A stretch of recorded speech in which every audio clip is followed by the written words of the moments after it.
let's continue on with the show. At number 8, I have the 2006 Indianapolis Colts. Now, the Colts, they had great teams. Peyton Manning was dominant during the regular season, putting up MVP caliber numbers. Matter of fact, he came damn near close to putting up historic numbers. But they constantly kept falling short in the playoffs, especially losses to the New England Patriots. So they knew in order to be validated, they finally had to break through by beating the Patriots and winning the Super Bowl. And they definitely felt they were in great position to do that in 2006 after many playoff failures. They felt they found Bill Polian as well as Tony Dungy felt like they finally had the team that can break through, not only get to the Super Bowl, but ultimately win it.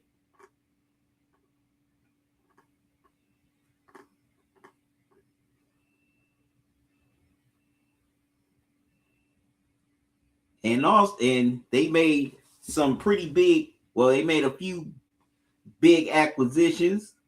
They signed Larry Triplett, David Thornton, but it won't be the biggest signing of them all. And it was a guy who had tormented the Colts for years. Three-time Super Bowl champion, and now Hall of Fame kicker Adam Vinatieri signed with the Colts, the Patriots' biggest nemesis. So they definitely felt that they were ready to compete and win a Super Bowl. And the Colts, they got off to a very great start. They started off 5-0, heading into the bye week. Coming out of the bye, they won 4 straight. Now, in November and December, they definitely stumbled.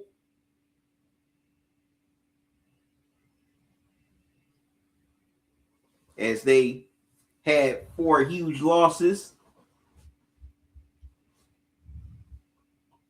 But they would ultimately finish with a 12-4 record. They had won the AFC South again, but they would be the number 3 seed in the AFC. So then when you're the number 3 seed, you definitely have a tougher road in the playoffs to try to get to the Super Bowl. But as always, the Colts offense was dominant, especially when you have an MVP in Peyton Manning. Also, when you have dudes like Marvin Harrison and Dwight Freeney. They finished top 10 in almost top 10 in every offensive category. They were 3rd in offense, averaging 379 yards per game. They were 2nd in passing, averaging 269 passing yards per game. But they were 18th in rushing, averaging only 110 rushing yards per game. They finished 2nd in passing touchdowns, where they finished with 31 passing touchdowns. They averaged out to 1.9 passing TDs per game. They also finished 6th in rushing touchdowns, which they had 17 rushing TDs. It averaged to 1 rushing TD per game. And they were 3rd in points as they averaged 26 points per game. Now, the defense, despite the fact they definitely had talented players such as Dwight Freeney, my bad, I mentioned him on the offense, and also Robert Matthias. They finished almost in the middle of the pack in every defensive category. They finished 20th in defense, giving up 332 yards per game. They were 2nd in pass defense, giving up only 159 passing yards per game. But they were last in rush defense, giving up 173 rushing yards per game. They were 23rd in points, giving up 22 points per game. They were 29th in sacks, only finished with 25 sacks. That came out to 1.5 sacks per game. And they were 21st in takeaways, which they only created 26 takeaways.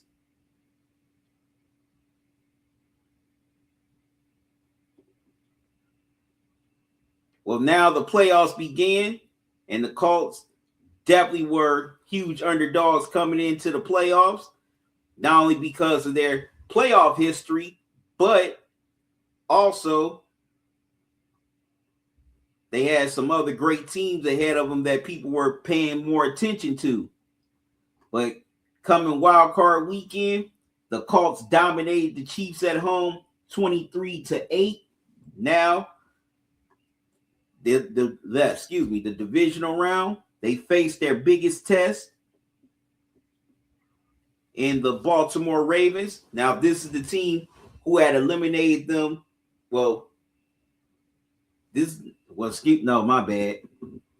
Baltimore, they were coming off of a pretty good year. Steve McNair, God rest his soul, was doing his thing. But a funny thing happened here in this divisional round matchup. No touchdown was scored by either team. It was all field goals. So Adam Vinatieri proved that he was the clutch postseason hero that he had always been in New England, as he kicked 4 field goals, and the Colts escaped Baltimore with a 15-6 win to advance to the AFC Championship game. And guess what? Their familiar nemesis awaited them, the New England Patriots. But this time, the Patriots were the 4th seed. They had a rough road to get to that point. But this time, the Patriots would have to come to Indianapolis to play in RCA Dome instead of the Colts traveling up to Foxborough to play at Gillette Stadium.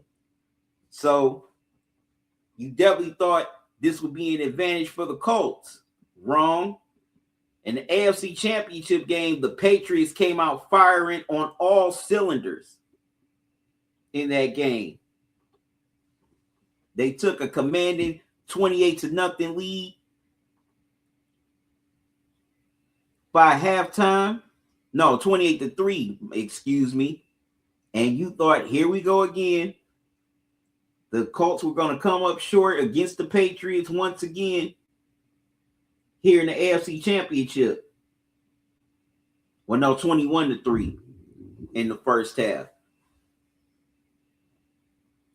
And you thought that the Patriots were going to cruise to another AFC Championship title against the Colts and advance to the Super Bowl. But this Colts team was different. They showed willpower. Also, they showed determination and more mental toughness here. And in the second half, they went on a blazing rally. Matter of fact, at that point, this was one of the biggest comebacks in championship game history. The Colts ended up scoring 32 unanswered points in the second half and ended up knocking off the Patriots, 38-14. That was sealed by a game-ending interception. Make sure I have the right player here.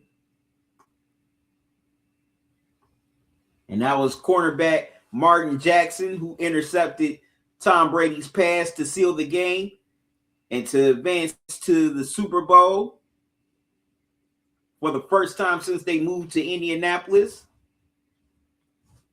So they headed off to Miami for Super Bowl 41. They were playing against the Chicago Bears, who definitely were a surprise Cinderella story,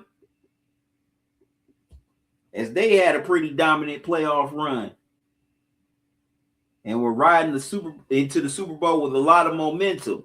And at first, they definitely carried that momentum as they started off leading 14-6. But Peyton, of course, Peyton Manning is Peyton Manning, and he wouldn't be denied. After he settled in, he just started firing the ball down the field to different receivers. And this was in a rainstorm in Miami. Matter of fact, it rained the whole game. I didn't see any, clear skies or any dry spots on the field. It was wet. But that didn't matter to Peyton. Peyton did his thing. Threw down the field, and the Colts would go on to win 29-14 to win 29-17. My apologies. They would go on to win their third Super Bowl in franchise history, their first since moving to Indianapolis. And finally, they finally got their redemption. All the failures of the playoffs past were gone. They were finally crowned champions. Tony Dungy finally got his first Super Bowl ring after being let go by the Tampa Bay Buccaneers. And also, he was the first black coach to win a Super Bowl. Peyton Manning was named Super Bowl MVP as he ended up finishing with 25 completions on 38 attempts, 247 yards, a touchdown, an interception. He had an 81.8 QBR rating, but Dominic Rose, the running back, stole the show as he had 113 yards on 21 carries and a touchdown. Now, due to the weather, of course, the receivers couldn't do much. Joseph Adai, he only had 66 yards. Marvin Harrison had 59. Dallas Clark had 36.